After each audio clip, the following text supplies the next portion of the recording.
So the topic of the presentation is 1D acoustical analysis of a typical double flow reversal commercial muffler of a motorcycle engine and 3D validation thereof. So there was slide change in the title.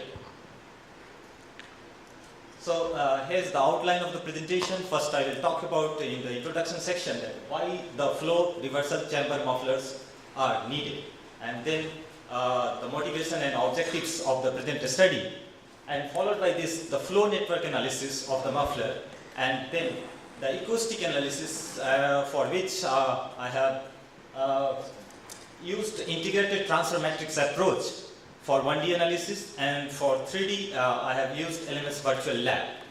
And after that the validation of 1D ITM approach against 3D FEM analysis will be talked about, and the conclusions brought out by the present study.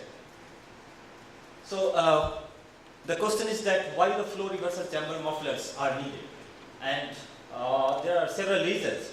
The foremost reason is that the higher acoustic attenuation within the limited space, is one of the key reasons for using this flow reversal chamber mufflers. And the advantage we get with this one is the waves coming out from two different paths meet with variable phase difference, and which leads to the wideband transmission loss and insertion loss, and it's all because of the Herschel-Kincaid tube effect. And nonetheless, the more number of flow reversal chambers also leads to repeated wave reflections, and which in turn raise the TL and IL curves. Here is the schematic of the muffler. So in brief, I would like to highlight some features of the muffler. This is the baffle 1, where we have two holes, and the flow is not entering here.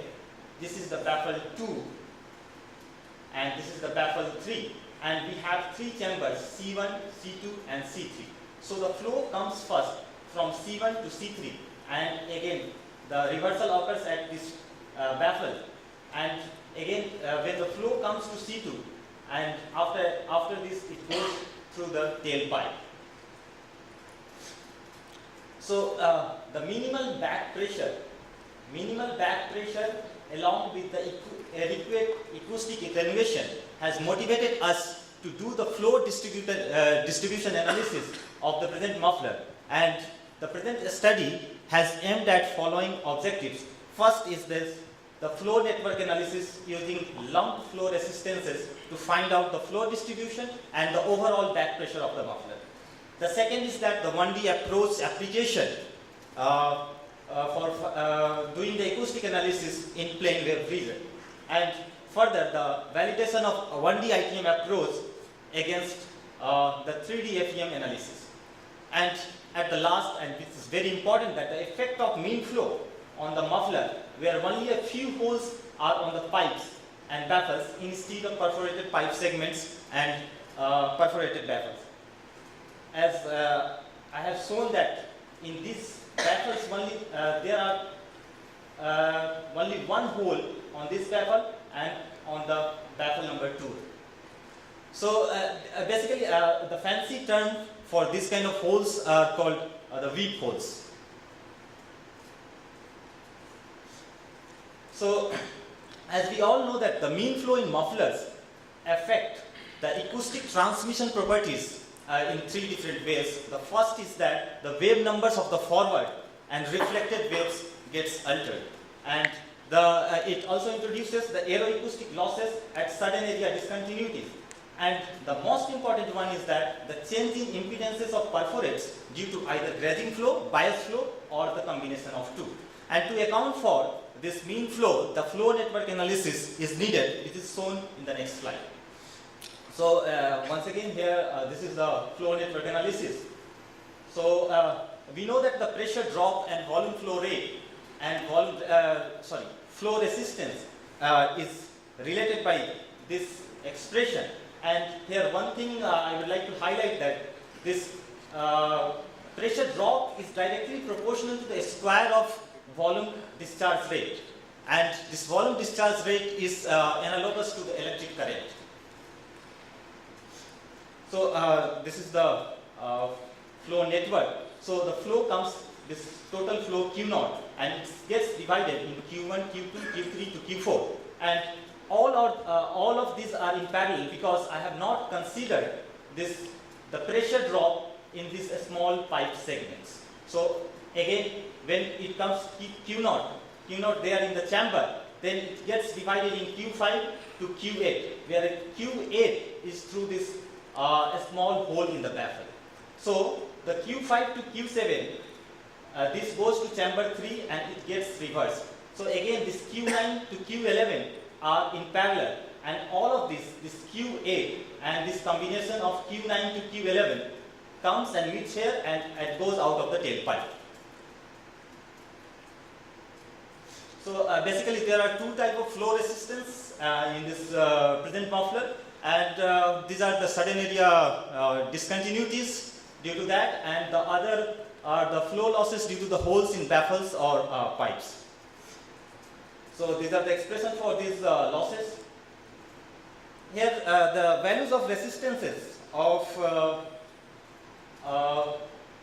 the different flow resistances are shown here from R1 to R12, and you can see that the value R1 is the highest one, and the lowest one is somewhere this R7, I guess.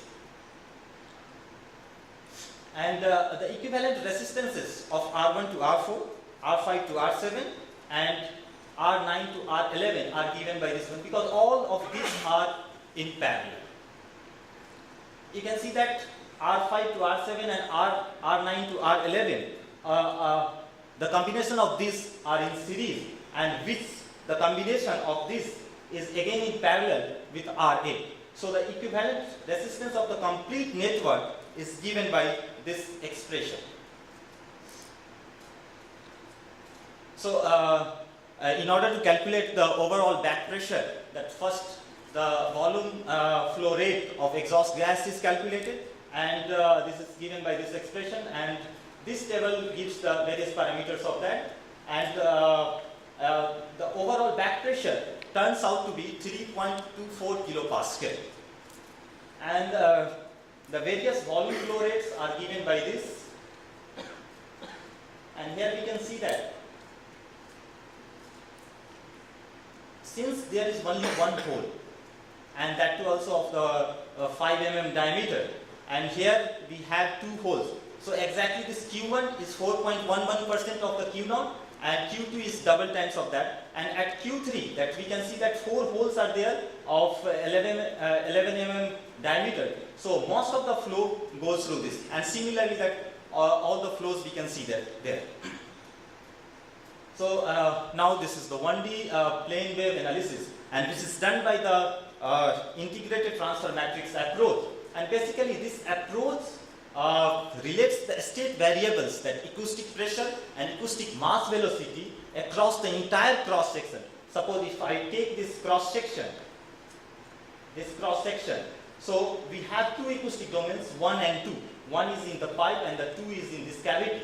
So, and as one moves from the upstream section of the muffler to the downstream section of the muffler along axial direction, so we can partition appropriately, and the division of muffler into a number of segments depends on these three factors: the relative changes in the muffler geometry, such as sudden area changes, and the perforated pipes, or maybe some concentric holes on a pipe, or cross baffles or boundaries. So you can see that here is section 3, and section 3 to section 4 that we do not have any changes. But section 4 to section 5 we have a baffle, so we have to put 2 sections there. Again, similarly, that section 6 to section 7 we have one hole, so again we have 2 sections there. So this is how that we are moving in ITM approach. So basically I talked about that different segments.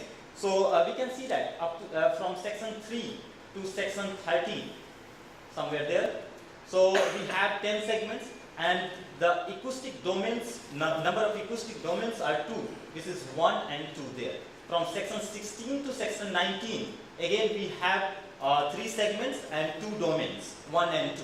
Basically I would like to highlight that at section 13 and 14, we have a junction. That means the flow from two domains, 1 and 2 are coming there and it's getting joined in this chamber. So that will be a junction. So here is the 1D ITM approach for segment between sections 3 to 13, and this is the overall transfer matrix which relates the state variables at section 3 to at section 13. And this one I have named it as matrix A. And I would like to only highlight this Sij, which is a state vector, and it contains the acoustic pressure and acoustic mass velocity, whereas this Pij to K is a transfer matrix of a simple pipe. Corresponding this Vp is for the variable area pipe, because we have a variable area here. This Bij to K is for the baffle with some holes, and Id, Ij, K to L. It is a 4x4 transfer matrix which relates the kth section to the lth section of two domains I and J. And this kind of situations we are coming here when we have holes on pipes, because both the domains will be interacting in those regions. Here I have given for several other sections, and the similar kind of approach is taken here.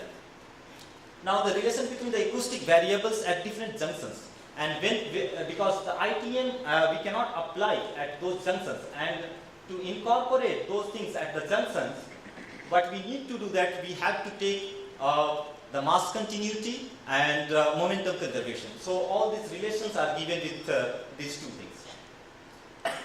And this is the incorporation of the rigid wall boundary condition. So at the 2 inch we have the rigid wall boundary condition. So we can see that it's not visible for me from here.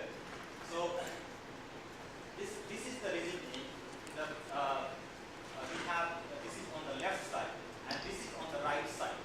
So these state variables at section 3 of domain 2 can be related like this.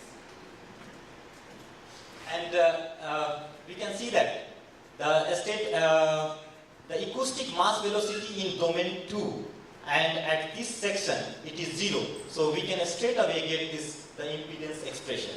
Similarly, there is a small cavity there which I have taken in the section 1. So similarly, that small cavity impedance is also calculated like this, the similar way as I have shown here. Similarly, on the right hand side, in the conical section, again we have this thing that here the acoustic mass velocity will be 0. So the states at section 26 and 28 are related by this one, and the impedance of the right in chamber is given by this expression.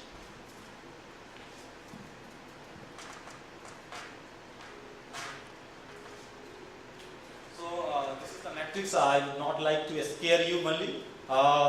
The thing is that what you can't see there, all are zeros, and this matrix equation involves in the total 42 in numbers and 44 variables, and the inverse of this matrix is named as F, which I need further. So this is the overall transfer matrix and transmission loss. So the first thing that at this section, section 3 and domain 1, can be related to section 20 and domain 3 by this equation. And then again I leave that section 0 to section 3 has to be related by this equation. Again, section 3 and domain 3 and section 20 has to be related by this at section 29. So the overall transfer matrix I will get like this. And here is the expression for the transmission loss. So now this is the 3D FEM analysis, and which I have done with the tetrahedron elements of mesh size 2.5 mm. And except in some reason that I have taken 1 mm size, and this is the variational formulation which gives this equation. And there are two boundary conditions which I have implemented One is that arbitrarily chosen value of particle velocity at the inlet end, that is -1 meter per second, and the negative sign indicate that outward normal is in opposite direction to the particle velocity. And the other is that the anechoic combination, because we need anechoic combination at the outlet side for the computation of transmission loss. And the transmission loss is computed by this expression. So here is the validation of 1D ITM for stationary medium. I have used the properties of exhaust gas only, but it is assumed that the medium is not moving. So you can see that the corroboration of this 3D FEM and 1D ITM is quite well up to 1200 Hertz, but after that the deviation starts. But the fact is that the maximum diameter of the muffler, the cutoff frequency goes to 3476 Hertz. And we do not have the well agreement in those regions. But it is all due to that the higher order evanescent modes at much lower frequencies are getting cut on. And all of these things are because in the chambers, the propagation of waves is not 1D. But nevertheless, the 1D analysis is adequate for engine exhaust noise analysis, where most of the noise occurs at firing frequency or maybe the first few harmonics of it. This is a 1D ITM validation for moving medium. And here you can see once again that up to 1200 Hertz that we have good corroboration. But after that the deviation starts. The one thing I would like to highlight that this peak was there in the last curve also, and it is still present here, and it is all because that the mean flow doesn't go in that chamber, that the particular chamber in the very beginning. So we have that peak here, and at the end these are the conclusions that 1D plane wave analysis using ITM approach is validated against 3D finite element analysis. And the values of transmission loss of a muffler computed by 1D ITM approach and 3D FEM tally well up to 1200 Hertz. And the 1D plane wave analysis is good enough to do analysis of this kind of mufflers by designers for evaluation of associated acoustical attenuation performance. And holes in the baffles and pipes improve the performance of the muffler in presence of mean flow by lifting the troughs due to the bias flow through the holes. And this is one of the very key factors. The bias flow gives you the advantage in lifting the TL and IL curves. So thank you for your attention. Any queries, please? Thank you, Mr. Kumar, for a nice presentation. Now let's go for questions.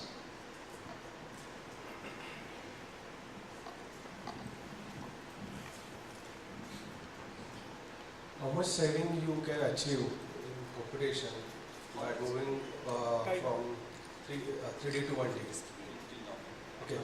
How much saving of computational resource you can achieve by moving from 3D to 1D? It will be great because the 3D that even though if I do in the steps of 5 Hertz, it will take around 2 hours. But the 1D code will take you within a minute that you will get the results. And in the 1D code that I can go with the 1 Hertz, any that is 0.2 Hertz also with that step I can go. But we can't assume those kind of things in 3D. It will take huge time. And as well as from the understanding point of view that you will be very clear about the physics of that. Because 3D analysis may be sometimes a black box for you. Have you also tried to incorporate absorptive material in it? No. Because in this silencer it was not there, absorptive material. This is purely reflecting in nature. But you have not tried so far?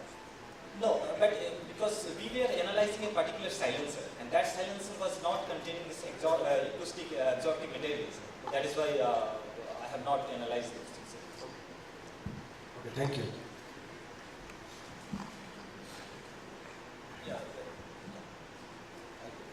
So,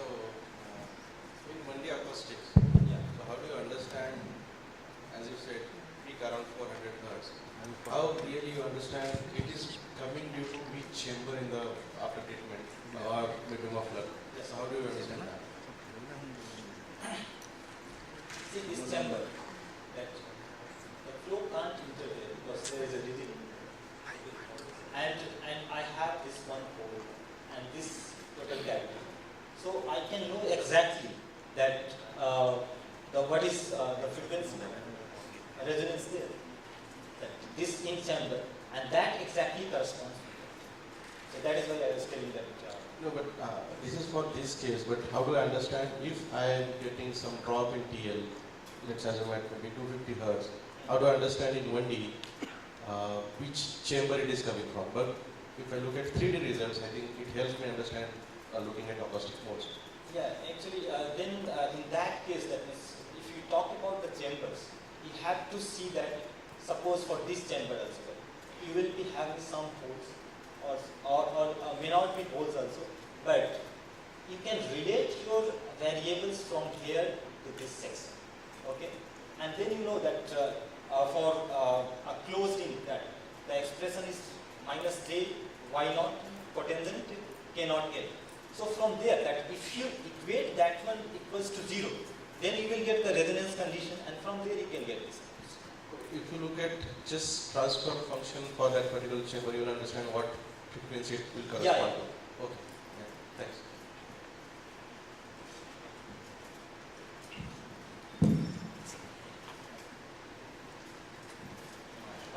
You have shown a graph. Yeah. This resonance is coming almost up to first peak is coming at 200 to 400 hertz. Just a little louder. First peak is coming at about 200 to 400 for 3D and 1D. Yeah. So have you done some correlation in here? Correlation in what sense you are talking about? Because actually I have highlighted this one, that this peak is coming into that particular chamber where the mean flow is not entering there. That graph you are showing that as 3D FEM. Yeah, 3D FEM also. Can you explain about that, how it comes, that graph? Yeah, Have you done any 3D analysis for this? 3D analysis. Yeah. Yeah, this is all the rate card is with 3D FEM analysis. The CFD flow analysis, I think. No, not CFD flow analysis, because I have taken this analysis in LMS virtual lab. Okay. This fluid you have taken only as air. Fluid you have taken the pressure and all you have taken only as air. Yes, Nothing not air. This is all with the exhaust gas. I have used the properties of exhaust gas. Okay. The main thing that we were talking about, that in the presence of mean flow, this is without mean flow, a stationary medium. So you are getting this peak there, okay? And this kind of behavior, that means if you do not talk about only this peak, then this kind of behavior you will get in simple expansion chamber. And in the low frequency region, it will be like a simple expansion chamber. And then you have the improved performance there in the high frequency. But if you see this one for the moving medium, that this peak is still there, because in that particular chamber, that flow is not entering. Okay.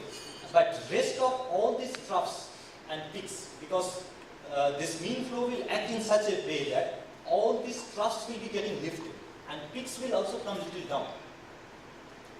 That means first peak is around it's nearly about Yeah, it is around, let me say, 360, 70 maybe. Yeah, next is around I think 1200. Yeah, next is there, 12. What is that more? Yes, actually I have done those kind of analysis of that. If you take this, the muffler, that, and one time that I was closing this one, this hole. Second time I was closing this one. This one is a kind of plug. Again, one hole is there. So with all sort of variations, I have closed that one and seen that how it is interacting, and which peak is due to what. Right now, I am not showing those things, but I have done the analysis. Are there any more questions? Devendra from John Deere. So for 3D simulation, how have you modeled the holes, 3D the simulation? perforations? How would you have modeled the perforations? Perforations, yeah. Actually, I have not written it here, but it is the impedance relation is given from one surface to the other surface. Even though in this kind of mufflers that we can take that actual modeling of the holes, because very less number of holes are there. Yeah. If more number of holes are there, that one can model, but it will take huge time. And also it will require various specific those kind of mesh capabilities also, because in the holes region you have to go for a very finer size. And how do you decide that how to refine the mesh at the Actually, the maximum frequency of interest you have to see that one, and the lambda by 6 that criteria. But the mesh size you have used is much smaller than that. Yeah, much smaller. Yeah, So 2.5. is it required or you just want to? No, actually capture we have more? gone with the convergence study also, and we thought of that this one is okay. So 6 elements per wavelength is not sufficient to converge the results. That's what you are trying to say. Yeah. You need to go much more number of elements per wavelength. No, because there are several factors maybe also that because this kind of muffler that when the flow reverses, that the waves propagation in this region is not like simply coming like this. It may be a little like this and both ways. So you have to consider that it will be a kind of hit and try, but the overall general thing is that the lambda by 6 criteria will follow. Thank you. Yeah, so you mentioned that you have used tetrahedron here, right? Yeah, tetrahedron. And then you are saying that you are applying the admittance to the holes, the Yeah. corporations, Yeah. surfaces. Yeah. I believe that in BM approach we use that, and when you are measuring it as a I tetrahedron. have used finite element. Okay, It's not so only element. okay, so I'm hearing first time that we can apply that over FEM by using FEM, Yeah. but I have used it in using BM. No, so- I have not tried it. Okay. I think the BEMs are fine for the exterior problems, whereas this is No, no, completely I will use Yeah, BM it can be done. calculation only. Anyway, my second question is, you mentioned you use grazing flow. grazing flow. Yeah. You have not used cross flow equations. Cross flow also, but since from these holes, that what flow goes out like this one, this is grazing, and what comes out of this, like, Yeah. by To the holes. So you have used cross flow equations, right? Yeah, yeah. The Okay. that means the expression contains the both the terms. Okay. No, I have seen that both equations are different. Straight grazing flow and cross flow. No, So- actually there is a generalized expression for Including both? Yeah. Okay, I don't know that. You may refer the paper by Tamer El Nadi. Okay. He has given, and several others have also given. Sure. Okay, thank you. Folks, can we have offline discussion, please? Since we are running out of time. Dr. Reiner, I would like to take one more minute. We have to make some announcement. One more minute. One more minute I want.